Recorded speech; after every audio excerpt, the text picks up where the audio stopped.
সবাইকে ধন্যবাদ জানিয়ে এবার ইউএনসি ট্রাস্টের পক্ষ থেকে 4.2-এর 1 নম্বরের মান নির্ণয় করো। গ নম্বর অঙ্ক নিয়ে আসছি। দেখো লগ 4 বৃত্তি এর পাওয়ার হচ্ছে 2।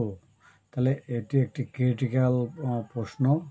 অঙ্কটি ছোট হলেও খুবই গুরুত্বপূর্ণ, অর্থাৎ ইম্পর্ট্যান্ট। দেখতে থাকো কীভাবে করেছি সমাধান। গ যা ছিল তাই নিয়েছি।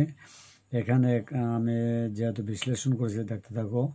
যেহেতু √4 ইকুয়াল টু, এটাকে লেখা যায় কীভাবে দেখো। √4কে আবার ভাঙানো হচ্ছে 2 এর স্কোয়ার লেখা যায়, 2 × 4 ঠিক থাকে। আবার স্কোয়ার এবং এই √4 কেটে যায়, কেটে গিয়ে কী থাকে, ইকুয়াল টু 2, অর্থাৎ 2 ইকুয়াল টু তাহলে √4 লেখা যায়।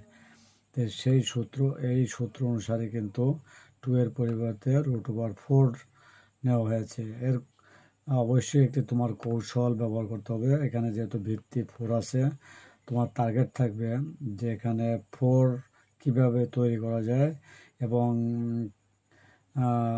কিভাবে আনা যায়। তাহলে দেখা যাচ্ছে রিসার্চ করে যে √4 নিলে অঙ্ক সামনের দিক ভালো আগাতে থাকবে। আশা করছি এই অঙ্ক তুমি এখানে এই লাইনটি বুঝতে পেরেছ। পরবর্তী লাইনটি দেখতে থাকো।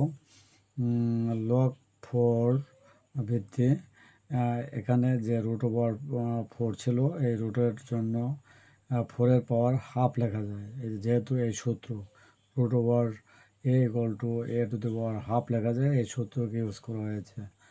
আশা করছি এই লাইনটি বুঝতে পেরেছ। এবার আবার কী করা হয়েছে, এই হাফকে বাম সাইডে নিয়ে আসা হয়েছে। এরও একটি সূত্র রয়েছে, আগের অনেক ক্লাসে দেখিয়েছি।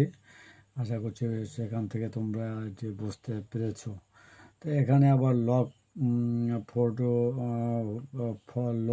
4 বৃত্তি এরপর 4, এটা ইকুয়াল টু হয়েছে, যেহেতু লগ এর পাওয়ার হচ্ছে ইকুয়াল টু 1 লেখা যায়, সেই কারণে এখানে ওই অনুসারে 1 বসিয়ে দেওয়া হয়েছে।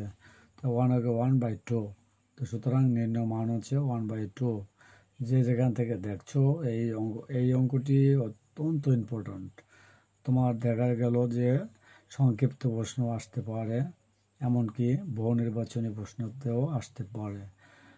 যে যেখান থেকে দেখছো আমার কথাগুলো মনোযোগ সহকারে শুনবে, তাহলে তোমাদের ধারণ ক্ষমতা বাড়বে এবং অঙ্ক করতে সুবিধা হবে। তোমরা মেইন বই বের করে অঙ্কের সাথে মিলিয়ে খাতা কলম নিয়ে বসে বসে প্র্যাকটিস করবে, তাহলেই ভালো পারবে। একথা জানিয়ে সবাইকে ধন্যবাদ জানিয়ে পরবর্তী ঘ নম্বর অঙ্ক দেখার জন্য আহ্বান জানিয়ে ক্লাসটি এখানে শেষ করছি। সবাইকে ধন্যবাদ।